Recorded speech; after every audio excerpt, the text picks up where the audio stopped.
yeah, today I'm just going to show you how I make my dehookers. They're a great tool, enable the easy release of fish, especially those spiky dogs and unwanted fish.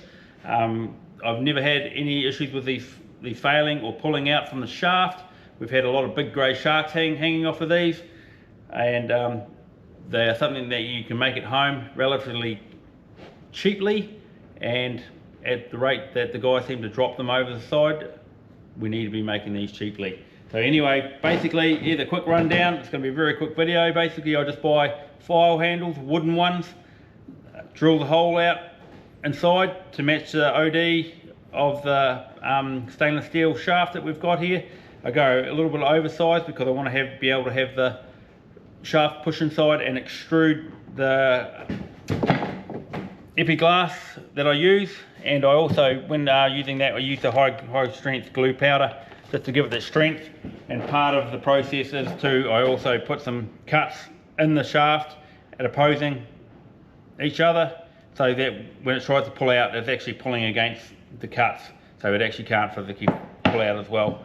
But anyway, here's a quick video, and we'll make one and on super fast speed once we get this going, and we'll see how we go.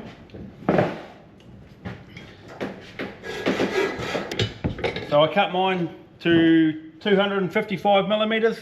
I like to be inside the handle at least 80 mil to give it enough surface area and for this epiglass to stick to it.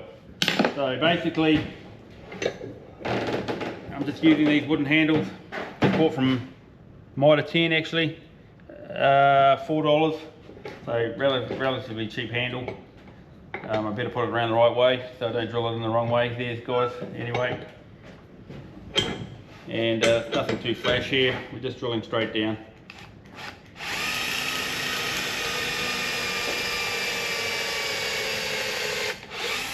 I previously set the drill to the right depth, so I knew how deep I was going.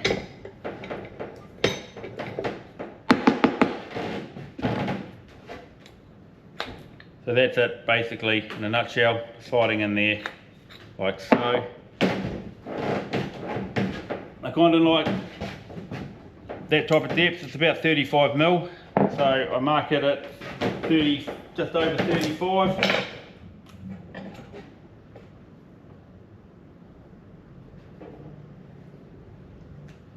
And I have a piece of tube that happens to be the right size and give me the right angle I'm looking for.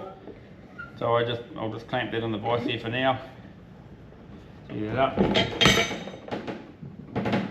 And I'm just lining that up with there. I just use a bend the mattock. Relatively easy, don't need a big gas plant or anything. And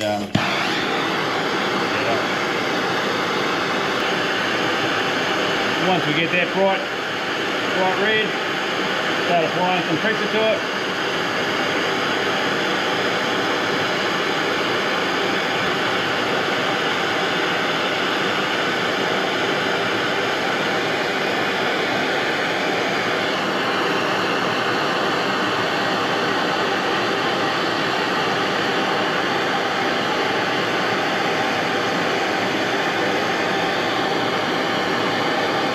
I fold that all the way down, as flat as I can get it,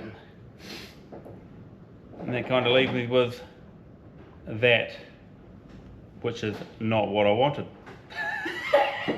What's wrong with it? It's too long. Oh, so that's what you did the first time making these ones? Yeah. Is that the same as that? Yeah, exactly the same as that. So we need to make it 30 mil. Anyway, guys, I'd already made another one. And I made it again the same wrong. But let's try again. But saying that, it will work. We can cut those. Okay. Plus these other two that are also wrong. We're up to 4. I'm not sure what's going on there. These are old ones. Previously I'd actually cut those a little bit shorter. But that's all good. We'll have another crack at that. So we grab this and we just put this in the tube. I've got that marked to 30 mil.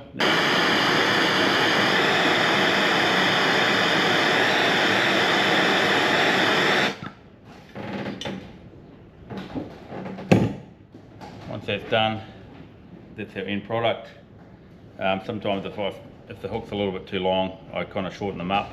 I actually like that length. It's good to being able to get over, hook over straight up and get down in the gob and actually really give it a good shake. It's good, that gap's good too to get around the bigger half hook hooks, big recurves.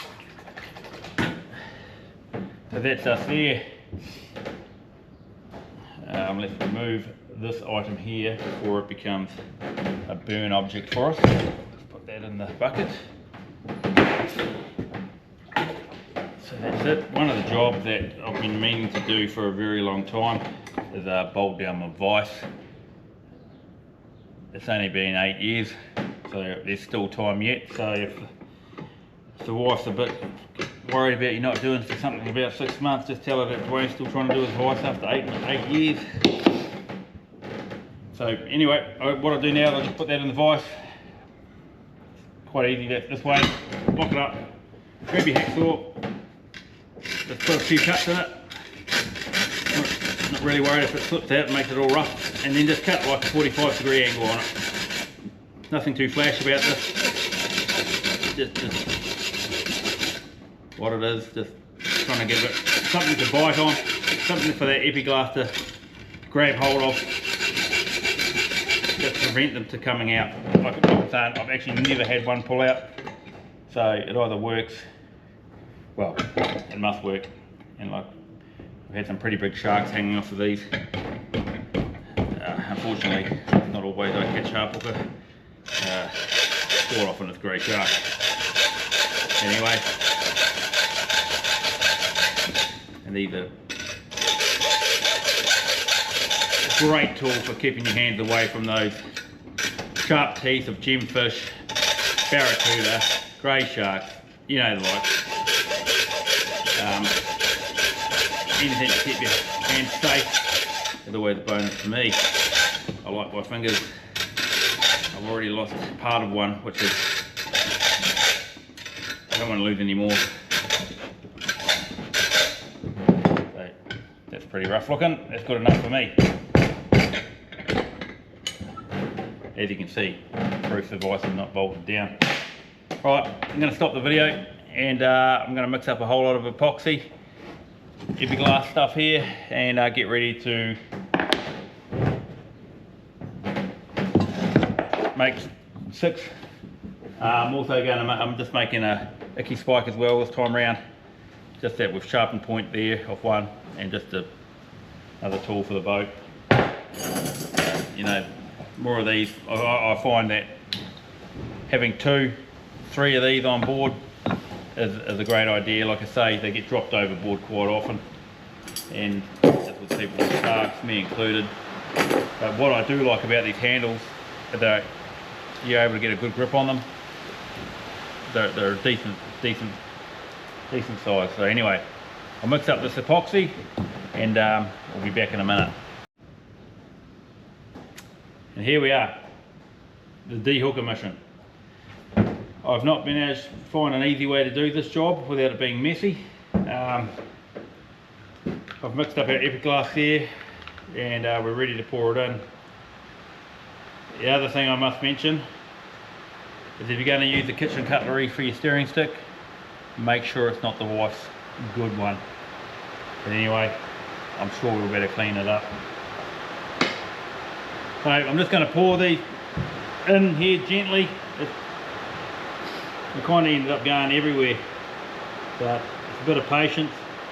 It's got a concave on these handles which helps it go down the hole.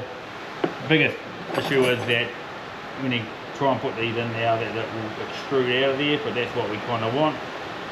So as we can see now, it's coming around, you probably can't see that, I'm probably talking to myself, but anyway, so it's starting to extrude around there. I like that as well because it then adheres to that metal piece in the handle, and I'll just slowly push that in, and hopefully we don't have an eruption. And there we have it, one sitting in the holder. How long it's going to stay up straight like that for, I don't know. Well, I'll show you one more. Not that you probably need to. We're all pretty clever. I'm sure we can handle this type of work. But anyway, Here we go, pouring that in the hole. I actually can't believe how well that's gone. Oh, we've got an airlock on that one, damn it. I'll just pod that down there a little bit. And feel what we feel like. Yeah, that's definitely.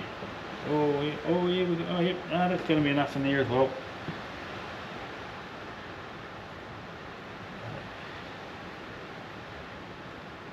That's all looking pretty good there, people. Maybe not. Stay there. Anyway, good luck. Well, it's a bit wobbly. Should have put some tape around those. Here's get the perfect shape with the kitchen spoon. Look at that, perfect.